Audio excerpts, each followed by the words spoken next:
Adolfo, bienvenido. Gracias. El Adolfo. Así me dicen en todo el país. El Adolfo. El Adolfo. El Adolfo. Eso genera otro tipo de contacto, ¿no? Ya el Adolfo genera un poco más íntimo, ¿no? Sí. Cuando fui candidato a gobernador en San Luis hace muchos años, tenían que empezar a pintar los carteles y como escribir Adolfo Rodríguez Sá era muy largo, lo simplificamos en Adolfo. Y en el interior le ponemos el artículo antes, claro. El Adolfo. Y bueno, quedé así. Te cuento que vengo acompañado por Liliana Negre de Alonso, mi compañera de fórmula. Bienvenida, senadora. Mucho gusto. Gracias por recibirnos en vuestra casa. Por favor. Y además tiene otra compañía, pero sí, presente. El compañero Murúa, secretario gremial del Gremio Plástico, candidato a diputado nacional por la provincia de Buenos Aires. Bueno, muchas gracias por la invitación y acá es un lujo estar acompañando a Adolfo y a la compañera de fórmula. Para mí es un honor y más estar en Bahía de vuelta, así que es un gusto. Es un placer para nosotros recibirlos y además una alegría, como decíamos al comienzo, que tengan la amabilidad de acercarse a nuestra emisora para conversar. Falta cada vez menos para las PASO, cada vez falta menos para el 9 de agosto. Esto también requiere que los distintos candidatos vayan viajando. ¿Cómo fue el viaje hacia aquí? Lo primero. Bueno, vinimos en Aerolíneas Argentinas y bueno, atrasado, lamentablemente, pero llegamos. Lo importante es que llegamos. Y vos sabés una cosa, cuando llegué me hizo acordar a una persona que viene conmigo. Yo estuve hace 4 años atrás en la campaña presidencial del 2011 y vine el mismo día. Vine el Día del Amigo y me encuentro que Bahía Blanca es un lugar muy amigable. Hay una hermandad entonces entre Rodríguez Sá y Bahía Blanca, al menos casual. Son cosas del destino, una casualidad, pero venir justo el mismo día es una casualidad. Pero es una linda casualidad, porque el Día del Amigo es un festejo, ¿no? Un agradable festejo, ¿no? Bueno, como la mayoría de los festejos. Lo es. ¿Usted ya conocía Bahía Blanca antes de su visita 4 años atrás? Sí. Conocí Bahía Blanca, conozco Bahía Blanca. Me impresiona el contraste del poderío de Bahía Blanca, y que hoy se encuentre con un importante porcentaje de su población debajo de la línea de pobreza. Sí, Bahía Blanca, incluso por datos oficiales, es la segunda ciudad con más índice de desempleo. Bueno, es una pena porque esta es una ciudad del sur de Buenos Aires, de nuestro querido país, que tiene inmensas posibilidades. Entonces uno dice, ¿por qué? ¿Por qué tenemos que soportar resignadamente que cerca del 30% de nuestra población sea pobre? ¿No tendremos que hacer un esfuerzo para superar ese estado de pobreza? ¿Por qué un alto índice de desocupación? ¿No tendremos que hacer un esfuerzo para lograr el pleno empleo?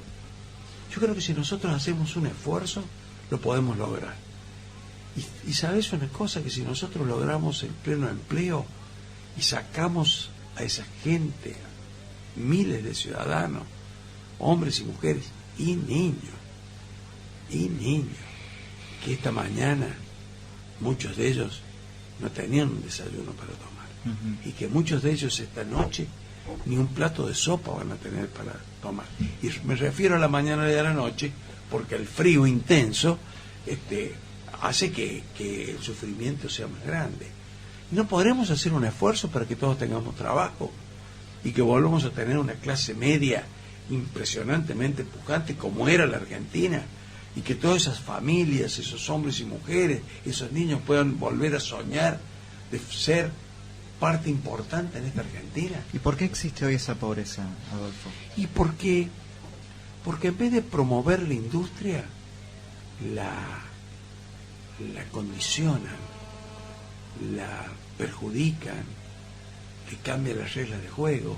En vez de promocionar y promover la actividad agrícola ganadera la limitan.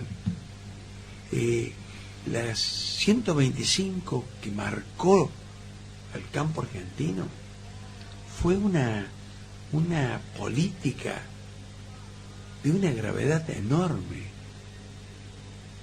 Casi, no voy a decir que destruyeron el aparato productivo, porque es demasiado poderoso el aparato productivo del país para destruirlo, pero nos quitaron posibilidades y pusieron en el desempleo y en la pobreza a miles de argentinos que podrían trabajar fruto del esfuerzo y del trabajo de la actividad privada.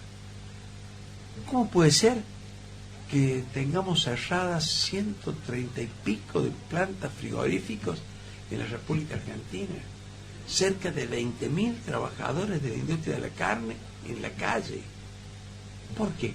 Hoy se está cerrando Cresta Roja, la producción avícola. Dicen que van a quedar 5.000 empleados en la calle. ¿Por qué? ¿Por qué tenemos que estar condenados a que no podemos producir? ¿Por qué vamos a estar condenados a que los países del Mercosur hoy exportan más carne que la Argentina? No solo Brasil, que no tenía carne, produce y exporta más que Argentina. Produce y exporta más que Argentina, Uruguay.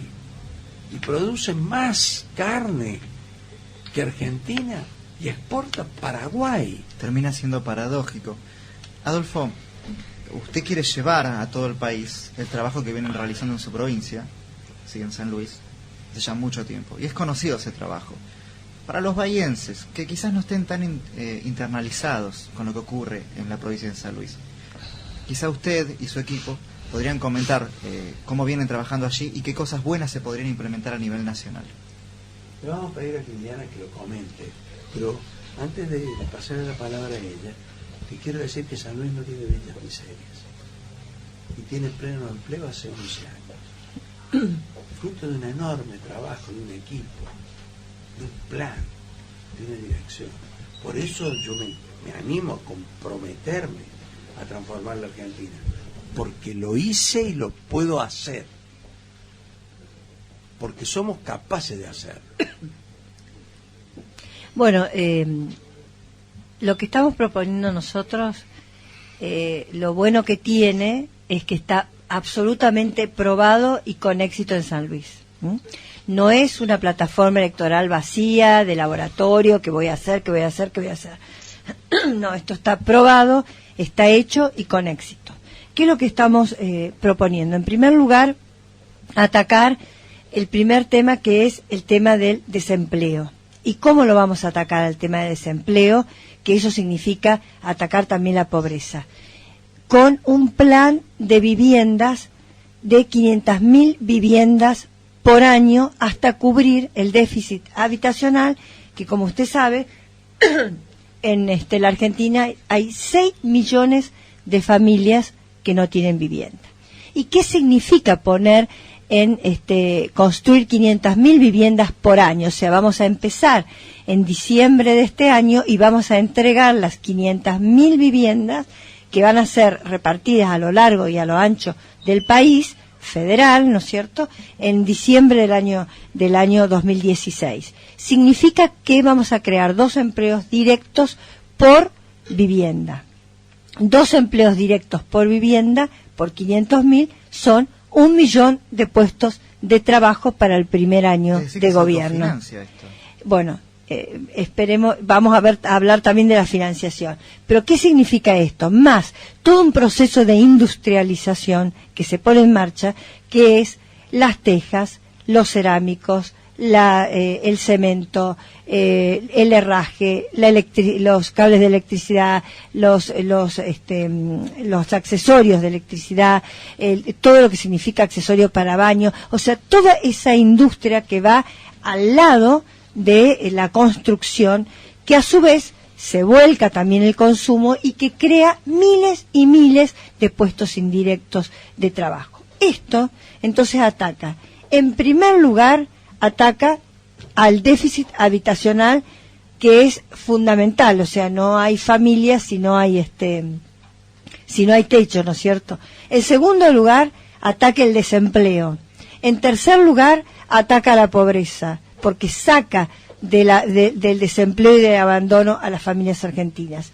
Y además ataca también esa vulnerabilidad que tiene la familia argentina y que la hace objeto del narcotráfico. ¿Qué decimos de la financiación? La verdad es que financiación existió y existe y va a existir financiación. Si todas las provincias argentinas hubieran hecho lo que hizo San Luis ha construido 60.000 viviendas desde el advenimiento de la democracia, 60.000 viviendas. San Luis es el 1% del territorio, es el 1% del presupuesto y ha construido el 1% de viviendas del déficit habitacional nacional, que son 6 millones. Si todos hubiéramos hecho eso, si todos hubieran el dinero del FONAVI que mandaba el gobierno nacional, lo hubieran empleado para lo que era para construir vivienda, hoy no existiría lo que existe. ¿Cómo se va a financiar esto? Se va a financiar con los fondos del FONAVI, pero además con la renta financiera que nosotros creemos que debe también contribuir a poner en marcha la República Argentina y ayudar a las familias argentinas. Yo no quiero ser soberbia y decir que el Papa Francisco nos miró a nosotros.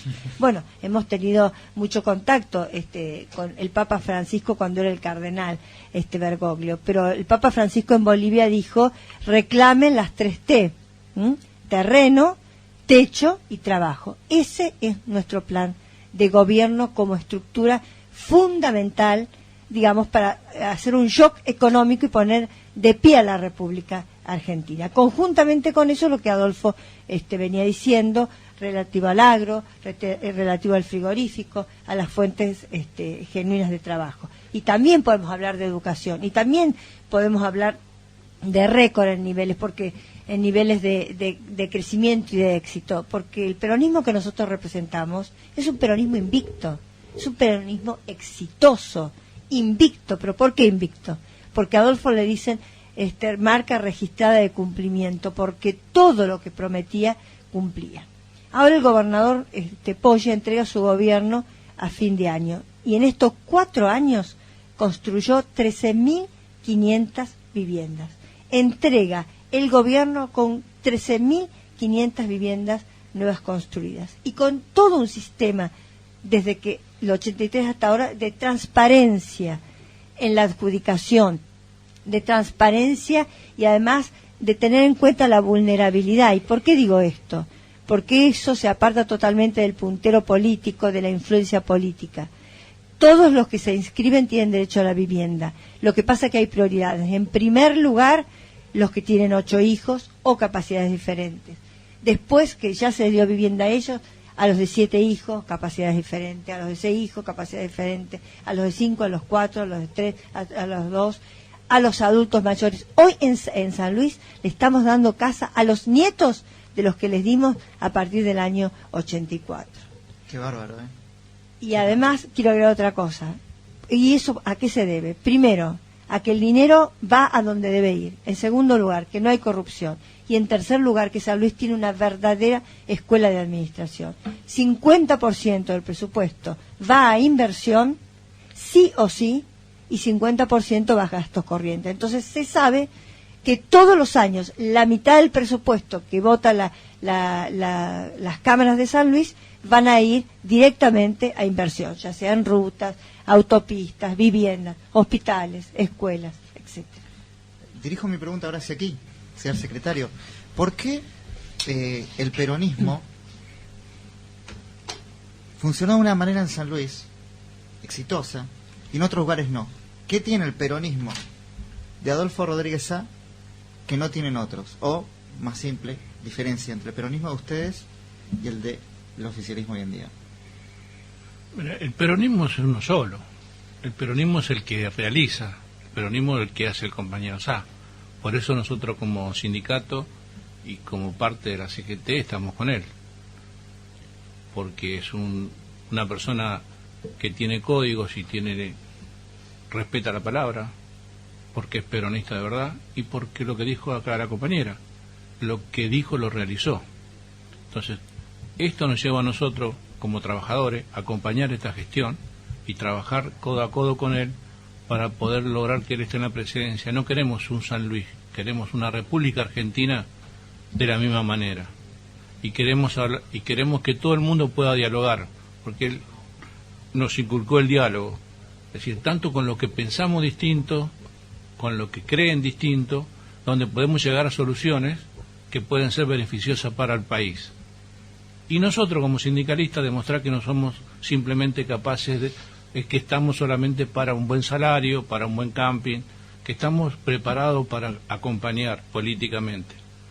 Y no queremos más el verso que hacen todo el mundo de que prometen cosas que después no cumplen. Nosotros sabemos que Adolfo lo va a cumplir y nosotros vamos a acompañar para que eso se cumpla. Y como dirigente vamos a estar a la par de él, como trabajador a la par de él, y no solamente en este momento, sino después que terminan las elecciones, después que pasen las pasos. Nosotros el proyecto de seguir para que algún día podamos ver a la Argentina como está San Luis, que no tengamos villas, que no tengamos problemas de inseguridad, que tengamos una buena escuela, que tengamos un diálogo abierto. ¿Qué discusiones vamos a tener? Seguramente vamos a tener discusiones.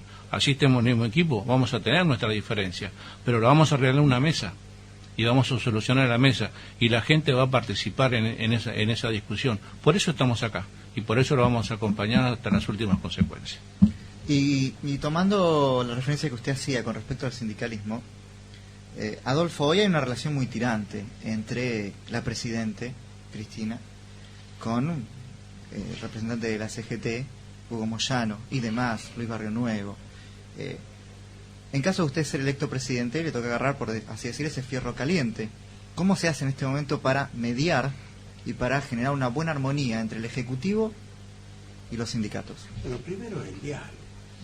Este gobierno ha perdido el diálogo, no solo con la CGT, con los compañeros dirigentes gremiales. Ha perdido el diálogo con la oposición, ha perdido el diálogo con los sectores sociales. Son monólogos, atriles con relatos que pretenden ser verdaderos. Yo creo que tenemos que dialogar. Me parece a mí, yo convocaría a un acuerdo, a una mesa nacional, para celebrar un acuerdo patriótico que yo le llamo acuerdo económico social, con 3 objetivos: lograr el pleno empleo, erradicar la pobreza y poner en marcha un plan de industrialización que movilice toda la economía nacional. Me parece a mí que con el diálogo podemos encontrar los acuerdos. Ahora, fíjese usted, tal vez un oyente, un ciudadano puede decir, bueno, ¿y por qué tengo que creer estas cosas tan lindas? ¿A quién no le gusta anunciar un plan de vivienda? ¿A quién no le gusta soñar con el pleno empleo o que florezca la industrialización en el país? Mire, porque nosotros todo esto lo hicimos en San Luis, lo hicimos exitosamente. Usted sabe que nosotros inscribíamos en los planes de vivienda, abríamos una inscripción. Me acuerdo, la primera se inscribieron 8.380 familias. ¿Sabe cuántas viviendas licitamos? 8.380 viviendas. Una para cada familia inscrita. Entonces empezamos por erradicar el acomodo.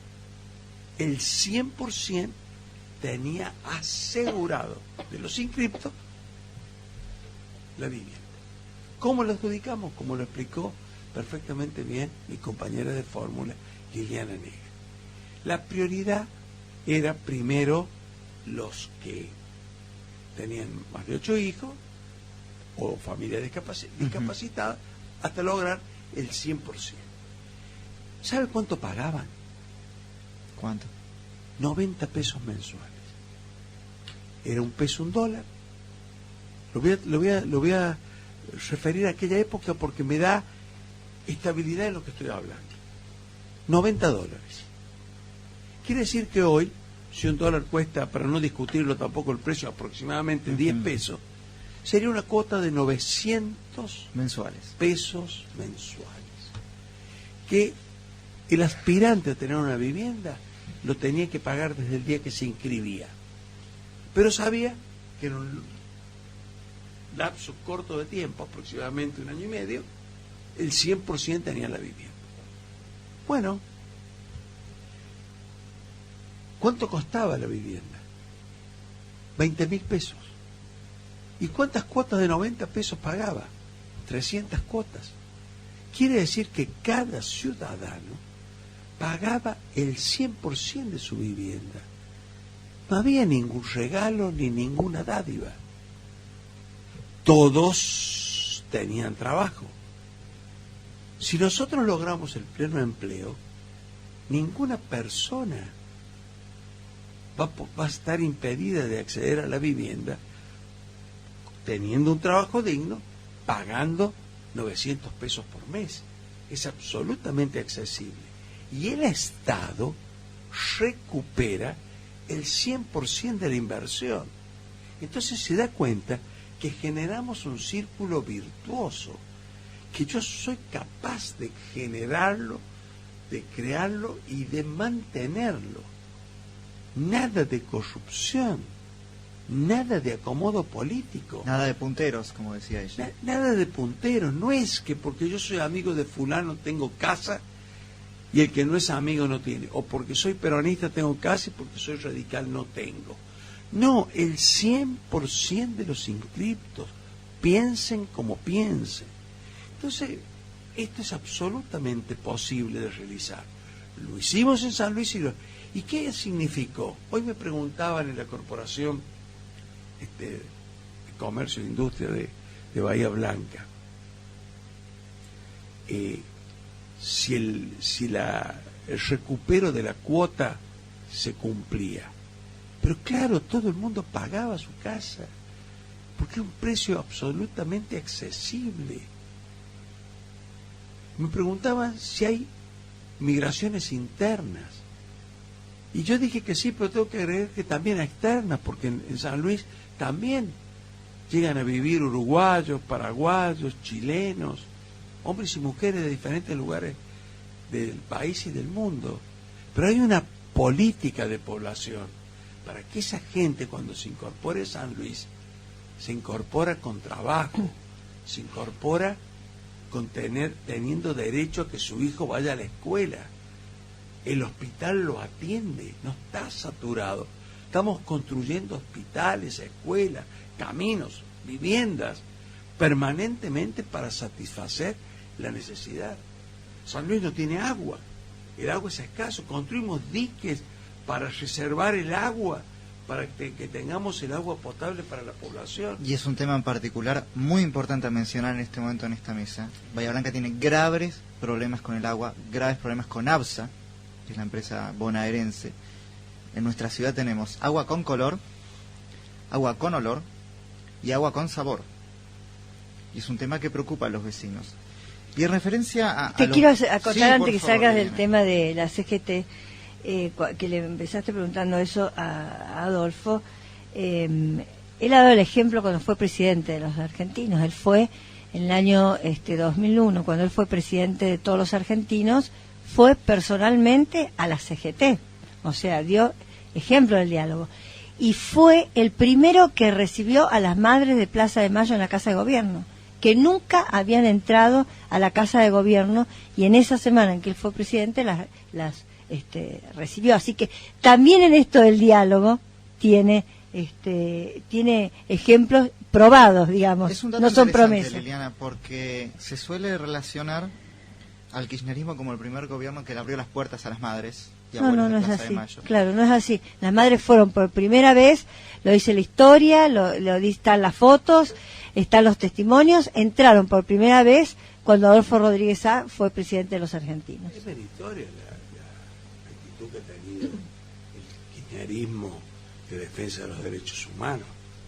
Es un valor que todos en la Argentina nos congratulamos. Eso fue muy importante. Pero quizás aquella primera reunión abrió el camino de un diálogo que hoy es muy constructivo. Y me resulta muy interesante en épocas de tanta polarización, de tanta bronca, de tanto odio innecesario, un comentario como ese suma. Es decir, reconocer a los rivales políticos, que no son más que nada, más que eso, son rivales políticos. Por supuesto. Reconocerles, cuestionarlos para mejorar. Usted como candidato a presidente, ¿sí?, a vicepresidente, a diputado, qué cosas que hacen ellos no me agradan, que las quiero cambiar para mi país, y qué cosas sí para potenciarlas. Bahía Blanca es una ciudad, Adolfo, que la mayor parte de la gente la relaciona con Ginóbili. Sí. Es inevitable. Pero sin embargo, Bahía Blanca tiene una estrategia que o tiene puntos estratégicos. Me gustaría saber que le diga a los vecinos bahienses, usted como precandidato a presidente de la Nación, ¿cuál es la importancia que tiene Bahía Blanca para la República Argentina? ¿En qué se la puede potenciar? Bueno, yo también lo relaciono con Montenegro, con Espil. Jugaron en San Luis. Claro, es verdad. Jugaron en el GEPU.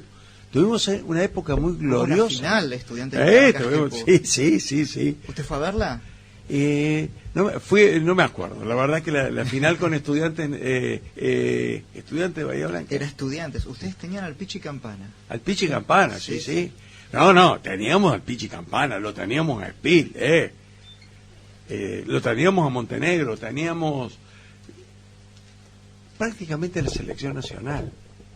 Bueno, ahí nos vinculamos mucho con Bahía Blanca.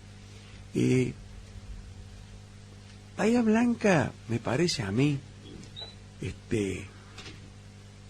es una zona de una enorme posibilidad productiva. Tiene el polo petroquímico, tiene impresionante poderío económico, pero nos falta hacer el desarrollo de los proveedores. En este caso sería la inversa. El polo petroquímico produce materias primas que tenemos que desarrollarlas e industrializarlas más, sacar productos más elaborados. Pero eso requiere una actitud creativa, inteligente, de fomento, de promoción de las actividades. Yo veo el esfuerzo que hace la Corporación Industrial, enorme, bueno, positivo, pero me parece que se requiere un acompañamiento positivo por parte del Estado. El Estado muchas veces no tiene que poner tanto. A veces es acompañar los procesos productivos. Tal vez el solo hecho de ir, mirar y escuchar lo que plantean ya estimula al hombre empresario que va a arriesgar su capital para producir y para ganar dinero, pero que va a promover en ese impulso creativo, va a promover el progreso y el desarrollo de los pueblos. Entonces tenemos que acompañarlo. No es solamente subsidiar como cree este gobierno. Creo que al contrario, lo que tenemos es que estimular la actividad. Si nosotros, en vez de esos ROE que les piden a los productores agropecuarios, ganaderos, para exportar, fomentáramos abiertamente la exportación, como lo hizo Uruguay cuando Pepe Mujica, cuando fue ministro de Ganadería primero, un Tupamaro, estuvo preso por Tupamaro. Usted sabe que en Uruguay piensan de la ganadería ciertos sectores ideológicos como piensan en la Argentina y despectivamente le llaman oligarquía vacuna. No se vaya a creer que Pepe Mujica no estaba formado también en esa escuela. Sin embargo, con madurez supo fomentar la actividad ganadera, garantizando para el pueblo uruguayo el consumo interno y generando la exportación al mundo. Todos ganaron, los productores, los uruguayos, los frigoríficos, el gobierno, todos ganaron. Esa es la clave. Si nosotros ponemos en marcha, hoy tenemos la cuota Hilton que no cumplimos. Tenemos la cuota que tiene un número 828, no sé, un número 428, que es la cuota para la ganadería de feedlot para Europa, que es más conveniente que la cuota Hilton. Y se nos acaba de abrir el mercado americano. Tenemos 3 grandes alternativas para exportar. No tendremos que tener el señorío, la tranquilidad, el diálogo, la inteligencia madura de un hombre como fue Pepe Mujica. No tendremos que encontrar en la Argentina ese camino para poder simplemente convocar al canto del trabajo, abrir las exportaciones y garantizar el consumo nacional, que lo garantizamos perfectamente bien con los cortes que los argentinos consumimos, el asado, el puchero, la paleta, la milanesa, que es lo que consume el pueblo argentino. Y los lomos, los pesetos, la otra parte que es lo que paga los mercados internacionales, se exportan. Entonces me parece a mí, ve que no es poner plata, no es gastar plata. Ahora, si usted deja exportar y empieza a funcionar de nuevo la ganadería, se van a abrir muchos de los 140 frigoríficos que se han cerrado y se van a recuperar como mano de obra muchísimo o más de los 20.000 trabajadores que perdió la industria de la carne. Y cuando yo les cuento que se cierra la fábrica, el tema de Cresta Roja, una importante productora de pollo, y bueno, y vamos con un círculo vicioso, vamos para atrás. ¿Por qué no abrimos la exportación también de la carne de pollo para ganar los mercados del mundo? ¿Por qué vamos a estar condenados a que la pera y la manzana del Río Negro se pierda?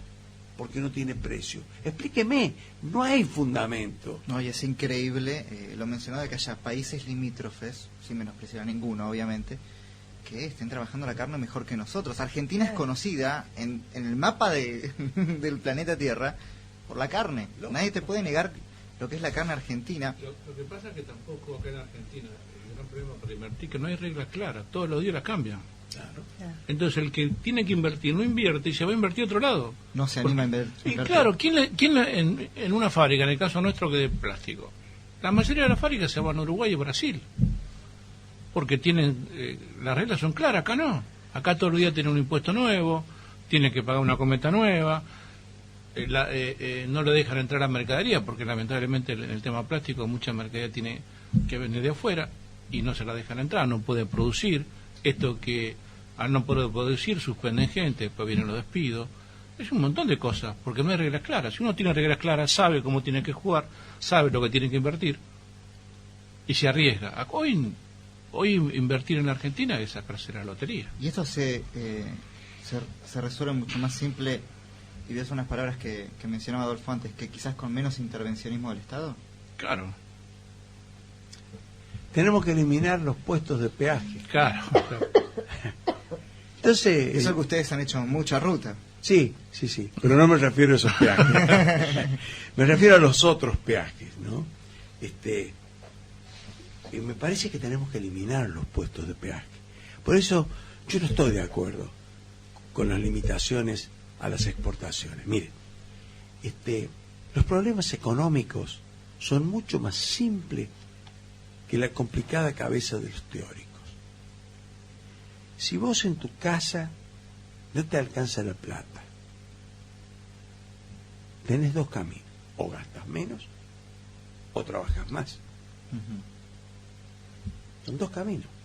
Entonces, si tu mujer no puede salir a trabajar, bueno, preparará empanadas y las venderá a los vecinos. Buscará una forma de tener alumnos particulares. Hará algún tipo de changa y traerá agregará a los ingresos familiares lo que hace falta para cubrir la nueva necesidad. O disminuirse un gasto superficial. Tal vez en vez de comprar 2 revistas por semana, suprimís una. Tal vez un paseo, o tal vez limitás alguna otra cosa. El Estado pasa lo mismo.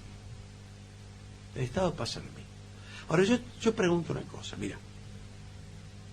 pusieron el cepo cambiar. Viste que ningún candidato se anima a decir si lo saca, cómo lo saca, cómo... Sí, es un tema que no tocan. Claro, que no tocan. Porque acá hay que cambiar positivamente. ¿Por qué pusimos el cepo cambiar? En teoría para que la industria nacional repunte. Sí, esa era una de las razones. La más importante desde el punto de vista económico era que se habían terminado los dólares. La balanza de pago comercial daba déficit. O sea, teníamos que importar por mayor cantidad de dólares que lo que exportaba. Entonces, el genio de Moreno, que tanto daño le hizo al país, inventó el cepo y cerró las importaciones. Controla el Estado Nacional qué se puede importar y qué no se puede importar. Entonces ahora empieza a caer el castillo de naipes. Entonces las fábricas que necesitan insumos importados empiezan a fallar en la producción porque no tienen el insumo importado que les permite proveer al mercado. Y empiezan los despidos y empieza la decadencia. En un camino continuo de decadencia. A su vez, cerramos las exportaciones, porque le ponemos retenciones e impuestos, altísimos impuestos al gasoil, que hacen que los productores, me estoy refiriendo fundamentalmente en este caso a los productores agrícolas, ganaderos y a los productores de las economías regionales, que les perjudican y que no pueden salir al mercado competitivamente. Entonces ahora piensan en otra magia, la devaluación. ¿Y a qué nos lleva la devaluación? La devaluación nos lleva a que sean los asalariados los que paguen el mayor costo de vida, el impuesto al trabajo. ¿Cuál es la solución? Ahora llego a la solución. Si en vez de cerrar las importaciones, abrimos las exportaciones y conjugamos el verbo exportar, entonces le decimos a los productores de manzana, señores, exporten. No podemos porque las retenciones. Bueno, exporten sin retenciones. No podemos porque el precio del gasoil. Bueno, rebajemos el precio del gasoil, quitémosle impuestos. Ahora yo te pregunto una cosa. ¿Qué retenciones vamos a cobrar si no exportamos? Ninguna. Entonces es neutro, es lo mismo no cobrarla porque las eliminamos que no cobrarla porque no exportamos. Entonces, ¿por qué no ponemos un poquito de inteligencia? Si exportamos, la actividad de la producción de peras y manzanas, o la exportación de carne, o la exportación de trigo, se fortalece. Cuando empieza a tener precio, cuando empieza a ser importante para el productor, inmediatamente aumenta la producción. Y generamos el círculo virtuoso. Nos va a volver a sobrar en la balanza comercial dólares y vamos a poder vivir mucho mejor. Fomentar la industria nacional es ponerle cupos inteligentes, acordados, pactados, progresivos a las industrias nacionales que necesitan insumos importados. O sea, hay insumos importados que los podríamos fabricar nosotros.